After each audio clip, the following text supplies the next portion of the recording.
অনির্বাণের কারণে অযথাই রায়কে গ্রেফতার হতে হলো পুলিশের কাছে। হ্যাঁ বন্ধুরা, ভিডিওতে লাইক দিয়ে দেখতে থাকুন। অনির্বাণের মা সাত সকালবেলা দরজা ধাক্কাতে থাকে অসভ্যের মতন। তখন রায়ের বৌমনি ছুটে গিয়ে বলতে থাকে যে আসছি আসছি আসছি।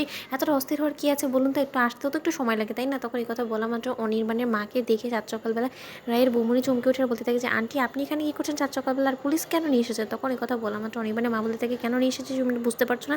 তোমার ননদিনী কোথায়? তোমার ননদিনীকে ডাকো, এক্ষুনি ওকে গ্রেফতার করে নিয়ে যাবে পুলিশ। তখন যখন ওর উপরে লাঠির বাড়ি পড়বে না, তখন ও নিশ্চয়ই গড়গড় করে সব সত্যটা উগলে দিবে। তখন এই কথা বলা মাত্র রায়ের বৌমনি বলতে থাকে কিসের সত্য উগলে দিবে বলুন তো?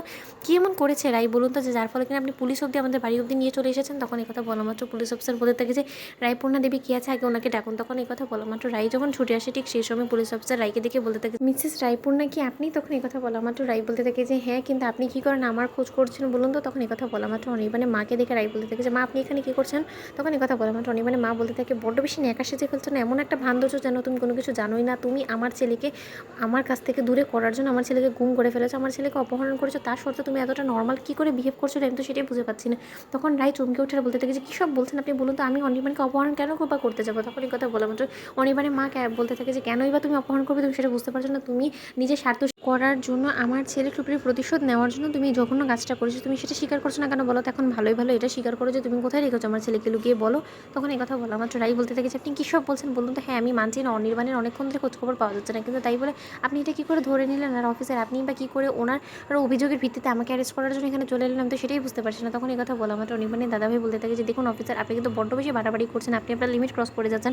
শুধুমাত্র একটা সন্দেহর উপরে ভিত্তি করে তো আপনি আমার বোনকে অ্যারেস্ট করে নিয়ে যেতে পারেন না। আপনি একটা কথা ভুলে যাবেন না যে উনি কিন্তু সদ্য মাত্র হসপিটাল থেকে সুস্থ হয়ে পেরেছে, তাই ওনার কিন্তু যথেষ্ট পরিমাণে এখনও উইকনেস আছে। তখন এই কথা বলা মাত্র পুলিশ অফিসার বলতে থাকে যে ওনার যাতে হাজতে কোনো রকম কোনো কষ্ট না হয় সেই ব্যবস্থা এবার আমরা করে দেবো, কিন্তু তার সত্ত্বেও ওনাকে আমরা অবশ্যই কাস্টাডিতে আজকে নিয়ে যাব, কারণ যথেষ্ট পরিমাণে সময় লস হয়ে গিয়েছে। এরপরও আমরা যদি এখনও পর্যন্ত হাতে হাত দিয়ে বসে থাকি তাহলে হয়তো বা অনেক বড় বিপদের মুখে পড়ে যেতে পারে অনির্বাণ সিনহা। তখন এই কথা বলা মাত্র রায় বলতে থাকে যে আমাকে কাস্টাডিতে নিয়ে আপনারা কী বা করতে পারবেন বলুন তো?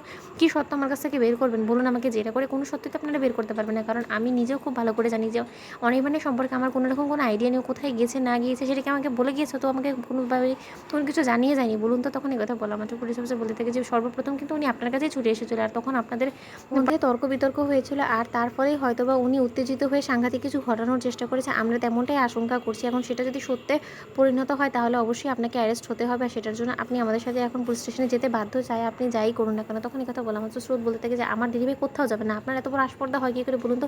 শুধুমাত্র ওনার মায়ের অভিযোগের ভিত্তিতে আমার দিদিভাইকে আপনি অ্যারেস্ট করে নিয়ে যেতে চলেছেন। তখন এই কথা বলা মাত্র রায় বলতে থাকে যে ঠিক আছে, আমি চলে গেলে যদি আপনাদের সুবিধা হয় অনির্বাণকে খুঁজে বের করতে, তাহলে আমি বরঞ্চ সেটাতেই সহযোগিতা করবো। ঠিক আছে চলুন তো বন্ধুরা, ভিডিওটি ভালো লাগলে লাইক, কমেন্ট, শেয়ার করতে ভুলবেন না।